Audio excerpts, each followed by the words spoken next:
Hello, ladies and gentlemen. Welcome back to another episode here on African Confessions. The following story that we're going to be listening to, it was received by one of our admin, and the message, it reads like this.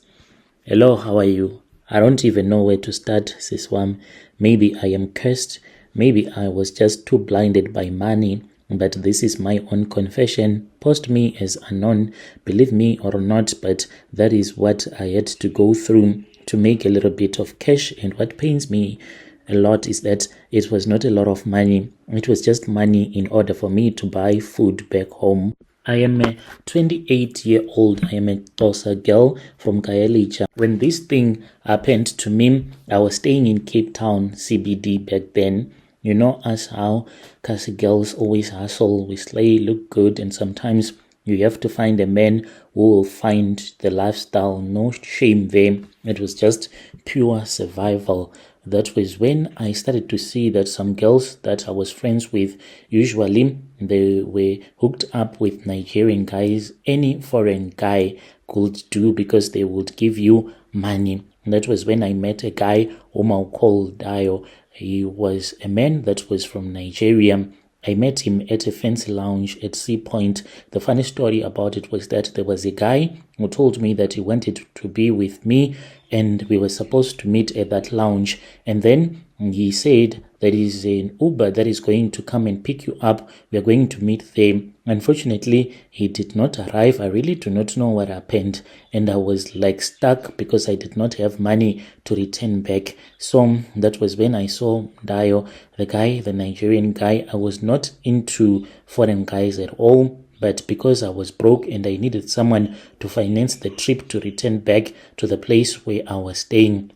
The guy, he was handsome and he was wearing nice clothes and he smelled really expensive, and he had this thick accent that made everything about him to sound sexy. What stood out though was that he was wearing a very beautiful cap, and then I noticed that later on he was always wearing that black cap of his, even indoors, even in bed. When we went to his place later on, he was still wearing that same cap, never removed it. I think maybe I should have asked some questions from the start. But when a man is driving a very beautiful car, he was driving a black GLE and he was throwing money around to the waitresses. 100 knots to him was like nothing. Tips to waitresses, even 500 that he gave to this other woman without even blinking. Hey, that was just too much. There was no need to ask a lot of questions. Just enjoy, I told myself. So the first time that we slept together, I noticed that he did not take the cap off. It was just there. We were already undressed, and I joked and I said, "Hi now, are you shy about your head?" He smiled and he said, "Don't worry, babe. The cap, it is just there in my head. It is not going to disturb." He said, I laughed it off, but I never thought about it. I should have thought about it, but I said, let me just think about money. The thing is, the guy, he was very generous, like proper. He gave me an iPhone. He said that he used to use it before, and he said, I need to give you some money, so I would send some groceries to my family back in Eastern Cape. He even offered to get me a passport, which I started refusing because I was scared to go out of South Africa. He told me that he had several businesses in Lagos and he wanted me to go with him to his country. When he started doing all of these things for me, I started catching feelings. I am telling you, thought that I had found my real man, a powerful man who has money, and he was very financially stable. Dio never said a lot about what he did for a living, so I started assuming that it was just drugs. He was a drug dealer like most Nigerians here in Cape Town, and I thought that maybe he was one of those Nigerian drug dealers. But he once told me that, no, I don't sell poison, my love. My hustle is spiritual. I didn't know what he meant at that time. Maybe I should have thought about it. Sometimes when I would sleep over at his flat in Parklands, he will just disappear for no reason at all. And one time I woke up, it was 20 to 3 when I woke up early in the morning. I saw him. He was kneeling down and he was naked in front of candles, and he was speaking in his Yoruba language, and he was holding something that I could not understand that was moving around as if it was a snake, but it was more like an animal skin. It was not a snake, even though it moved around as if it was one. And then when he saw that I had seen him, he said, "Can you please go back to bed? I am praying." I was scared, but because of the money that he was giving to me, I chose to remain quiet, not to ask a lot of questions.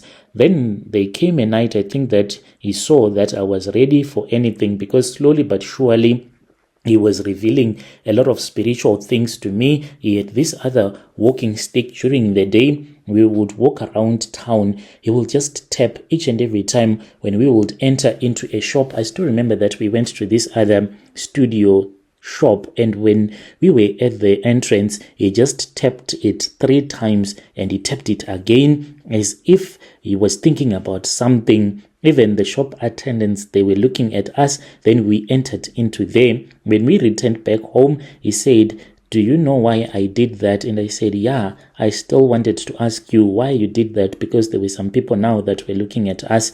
That was when he said, "Come here, let me show you." We went into the bedroom. There was this other small backpack in one of the wardrobes, and he took it, and I saw that there was money. I said, "Oh, this money, where does it come from?" He told me that when we had gone to the mall, when he had tapped that walking stick, then it means that in that shop, if he goes in, when he goes out, all the money that they would have sold, the money that will be in the till throughout the day, it will be coming to him in that backpack. And indeed, we counted the money. By the end of the day, it was a lot of money he gave me, and he said, "Here, you can go and do what you want." So we then came to Johannesburg. There was this other friend of his that he wanted to see, and he said that we were supposed to go to a groove in Sandton. At that time, we were staying at a hotel. I had never been to Sandton ever before. It was a place that I used to dream of. It was really nice.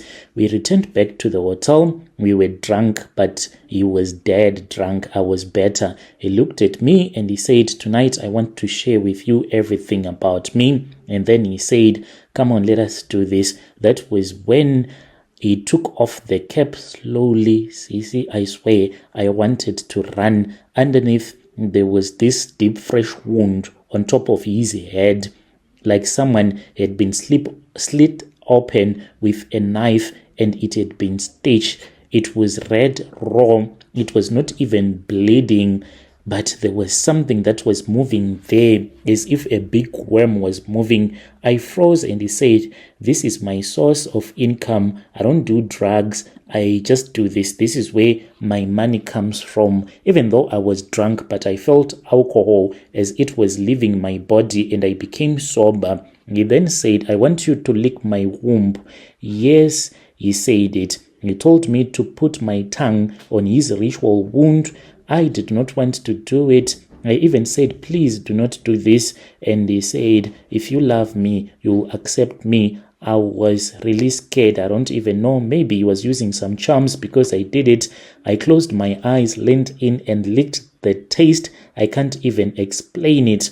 Like it was as if I was swallowing some poison. And then after that, we went to bed. After that night, I stopped sleeping properly. And there were times when I would have dreams. I would see myself in the graves. And the guy, he stopped communicating with me until this very day. And even though I moved out of Cape Town, I changed my numbers, started going to church. I pray every day about it, but I feel so sad that this guy, he made me to perform those rituals and never gave me like real money for it. It is for real out there. There are blessers that are totally ritualist, and if you sneeze, you can even end up with a blesser that is like that.